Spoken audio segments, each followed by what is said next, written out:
উকিল বাবু, আসবো? হ্যাঁ আসুন। আমি আপনাকে কিছু বলতে চাই। হ্যাঁ বলুন। উকিল বাবু, আপনাদের এটা ঠিক কি রকম বিচার? কেন বলুন তো, কি হয়েছে? আপনার বাবা গরিব মানুষদের সাথে অন্যায় করছেন, আপনি ছেলে হয়ে ওনাকে বোঝাচ্ছেন না কেন? আপনি তো শিক্ষিত, আপনি ওনাকে বোঝান। উনি যা করছেন তাতে ওনার পাপ হচ্ছে, আমাদের মতো গরিব মানুষদের পাপ লাগবে ওনাকে। আচ্ছা আপনার সাথে ঠিক কি হয়েছে বলুন তো। আমার একটা ছোট ছেলে আছে, চিন্টু। চিন্টুর বাবা কদিন আগে মারা গেলেন। চিন্টুর বাবা মরুক আর যেই মরুক, আমার বাবার কি দোষ? আপনি শুধু শুধু আমার বাবার নামে নালিশ করতে এসেছেন কেন? আমার বাবা অত্যন্ত ভালো মানুষ। আপনিও প্রমাণ করে দিলেন আপনি জমিদারেরই ছেলে, একজন অভাগা স্ত্রী, একজন অভাগা মা, যে টাকার অভাবে নিজের ছেলেকে পড়াতে পারছে না, ঘরে খাবার মতো দুটো চাল নেই, তাকে এভাবে অপমান করছেন আপনি। আপনার মতো গরিব এবং লোভী মানুষদের আমি খুব ভালো করে চিনি। আপনারা মিথ্যা করে গল্প বানিয়ে বলেন যাতে বড়লোকদের কাছ থেকে মোটা টাকা পাওয়া যায়, তাই তো। দেখুন আপনি আমাকে ভুল বুঝছেন, আমি মোটেও মোটা টাকা নিতে আসিনি, নিজের অধিকার চাইতে এসেছি। আমাকে কিছু দিতে হবে না। আমার স্বামীর যেটুকু জমি ছিল, যেটা আপনার বাবা নিয়ে নিয়েছে, সেটা আমাকে ফেরত দিয়ে দিন, আর আমার ছেলেকে ফিরিয়ে দিন, আমি চলে যাব। আমাদের কি জমির অভাব যে আমার বাবা আপনার স্বামীর জমি নেবে? কিন্তু এমনটাই তো হয়েছে। আমার স্বামী মারা যাবার কিছুদিন পর উনি মিথ্যা করে বললেন যে আমার স্বামী নাকি ওনার কাছে নিজের জমি বাধা দিয়েছে। তারপর জোর করে আমাদের বাড়ি থেকে বের করে দিলেন, লেঠেল লাগিয়ে সব জিনিস সমেত আমাকে আমার স্বামীর ভিটে থেকে ছুঁড়ে ফেলে দিলেন রাস্তায়।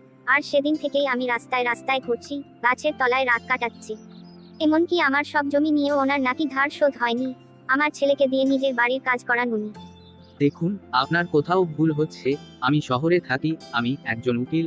আমার কাজই হলো অন্যায়ের প্রতিবাদ করা। আমার বাবাকে আমি ছোটবেলা থেকে দেখছি, উনি কারোর সাথে অন্যায় করেন না। আপনার স্বামীর হয়তো সত্যিই ধার ছিল, কিন্তু আমার মনে হয় আপনি একদম মিথ্যা কথা বলছেন। আমার বাবা কখনো কাউকে বাড়ি ছাড়া করতে পারেন না। দয়া করে আপনি মিথ্যা কথা বলবেন না, নয়তো কেউ আর গরিব মানুষদের বিশ্বাস করতে পারবে না। আমি বুঝতে পারছি আপনি খুব গরিব, আপনি একজন বিধবা, কিন্তু টাকা লাগলেই সরাসরি বলুন, এভাবে মিথ্যা বলছেন কেন? আমরা তো গরিবদের সাহায্য করি সব সময়, আপনারও করব। আমি জানি আপনি একজন উকিল, তাই আমি বড্ড আশা করে আপনার কাছে এসেছিলাম। ভেবেছিলাম আপনি হয়তো আমাকে সাহায্য করবেন, কিন্তু আপনি তো আমাকেই সন্দেহ করছেন, আমি নাকি আপনাকে মিথ্যা বলছি। হ্যাঁ, আপনি তো মিথ্যাই বলছেন। আমি ভেবেছিলাম আপনি এসেছেন শহর থেকে কদিনের জন্য, আপনি অন্যায়ের প্রতিবাদ করেন, তাই হয়তো আপনি আমার সাহায্য করবেন। কিন্তু আমার ভাবনা ভুল, আপনি তো আপনার বাবার সম্বন্ধে কোনো কথায় বিশ্বাস করছেন না। কেন বিশ্বাস করব আপনার কথায়? আপনার ছেলে আমাদের বাড়িতে কাজ করছে, এরকম একটা ফালতু কথা আপনি বলতে পারলেন তো? হ্যাঁ পারলাম। আমার কথায় বিশ্বাস না হলে আপনি গিয়ে দেখে আসুন, আপনাদের বাগানের পাশের নদীর ধারের ওই বাড়িতে, ওখানেই আমার ছেলেকে আপনার বাবা নিজের 3 নাম্বার বউয়ের সেবা যত্নের এবং পাহারা দেবার কাজে রেখেছেন।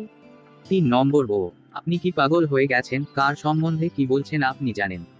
উনি আমার বাবা, ওনার জন্যই গ্রামের লোক আমাদের জমিতে চাষ করে, আমাদের মিলে কাজ করে, দুটো খেতে পারে। উনি না থাকলে আপনারা কি খেতে পেতেন?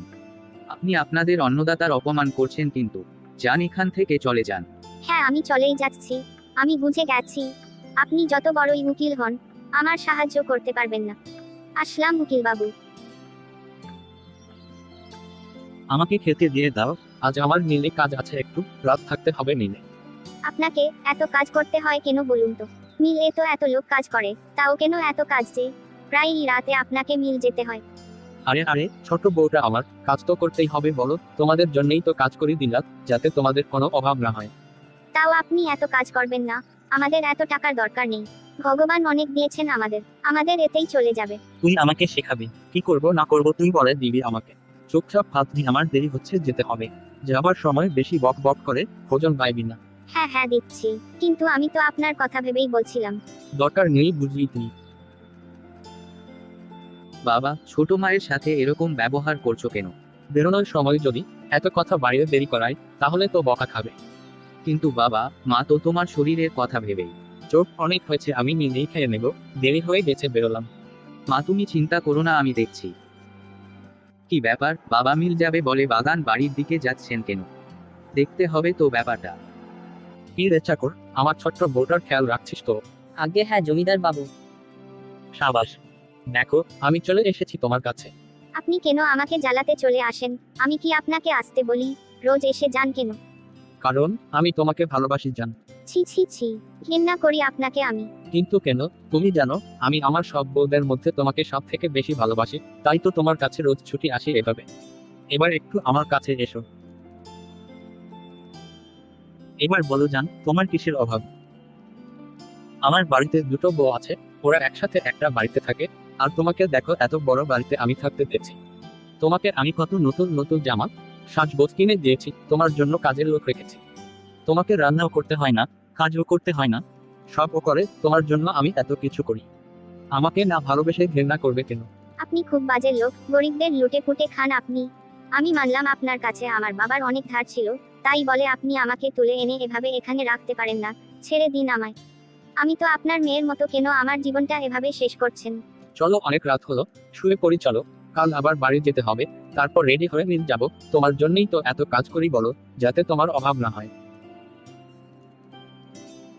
দাঁড়াও বাবা, তুই এখানে কেন? আমি সব শুনেছি তোমাদের দুজনের কথা। তোমার লজ্জা করে না একটা ছোট মেয়েকে এভাবে আটকে রাখতে? বাবা, আমি পুলিশ ডেকেছি, তোমাকে ওনারা এক্ষুনি নিতে আসবেন। আমার তোমাকে বাবা বলতে ঘেন্না হচ্ছে। কি বললি? ঘৃণা হচ্ছে আমাকে? আরে তোকে খাওয়ানো, পড়ানো, বড় করা, উকিল করা, সব খরচ আমি দিলাম, আর আজ তুই আমাকে পুলিশে দিবি বলছিস? হ্যাঁ দেব, আমি কখনো অন্যায় এর সমর্থন করি না। আমি একজন সৎ উকিল। তুই প্রমাণ করে দিলি তুই আমার নিজের ছেলে নস, তোকে আমি করে এনেছিলাম। হ্যাঁ, ভাগ্যিস তোমার ওই নোংরা রক্ত আমার শরীরে নেই। কি বললি? তোর এত বড় সাহস! আমি তোর উপরে দয়া করেছি, তোকে নিজের ছেলে বানিয়ে এনে। না, একদম না। তুমি নিজের স্বার্থে আমাকে কুড়িয়ে এনেছো, যাতে তোমাকে বুড়ো বয়সে দেখার মতো কেউ থাকে। এমনিতেও তোমার কোনোদিন কোনো বাচ্চা হবেই না, তোমাকে সেই ক্ষমতায় ভগবান দেয়নি। তাই তো আমাকে এনে বড় মায়ের হাতে তুলে দিয়েছিলে ছোটবেলায়, আর ছোট মায়েরও সেই জন্যই বাচ্চার মা হয়ে ওঠা হয়নি। তোমার এরকম খারাপ চরিত্র, তাই তোমাকে ভগবান এই শাস্তিটা দিয়েছেন। বড় মা ছোট মা থাকতেও আবার একটা ছোট বাচ্চা মেয়ের জীবন নষ্ট করছো, ছি ছি ছি। চলুন, আপনাকে নিতে এসেছি।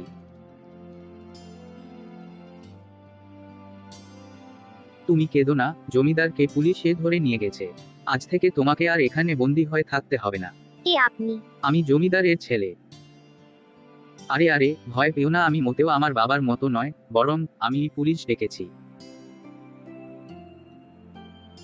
কিন্তু আমি যাব কোথায়? আপনার বাবা আমার জীবনটা শেষ করে দিয়েছেন। আমার তো আর কোনো ভালো ঘরে বিয়ে হবে না, আর আমার বাবাও বেঁচে নেই। তুমি চিন্তা করো না, আমি সব ঠিক করে দেব। কেঁদো না তুমি।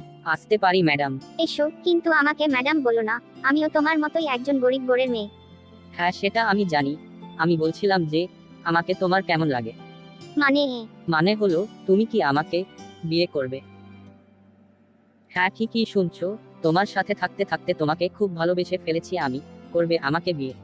তুমি তো আমার ব্যাপারে সব জানো, তাও আমাকে ভালোবাসো, তাও আমাকে বিয়ে করবে? সব জানি, কিন্তু যা হয়েছে তাতে তোমার কি দোষ? আর আমি তোমাকে ভালোবাসি, তাই এসব কথার আমার কাছে কোনো মূল্য নেই। বিয়ে করবে আমায়? দেখলে তো, ভালো মানুষদের সাথে ভগবান কখনো অন্যায় করেন না। আপনাকে অনেক অনেক ধন্যবাদ। আজ আপনি না থাকলে যে কি হতো। না না, ধন্যবাদ কেন? তোমরা সুখে থেকো, আমার তো এটাই কাজ, অপরাধীকে শাস্তি দেওয়ানো। চিন্টু, তুমি এবার ওকে নিয়ে নিজের মায়ের কাছে ফিরে যাও, আর তোমার মায়ের এবং বউয়ের খেয়াল রেখো। উনি না থাকলে আমি তো জানতেই পারতাম না তুমি এখানে। তাহলে বন্ধুরা, এই গল্পটা থেকে তোমরা কি শিক্ষা পেলে? এই গল্পটা থেকে আমরা এই শিক্ষা পেলাম যে অপরাধী যতই ভয়ঙ্কর হোক, যতই শক্তিশালী হোক, একদিন না একদিন সে ধরা পড়বেই। আজকের দিনে জমিদার এর মতো অনেক মানুষ আছে, যারা ছোট বাচ্চা মেয়েদের সাথে এরকম অন্যায় করেন। কিন্তু তোমরা কখনো ভয় পেয়ে চুপ করে বসে থেকো না, প্রতিবাদ করতে শেখো।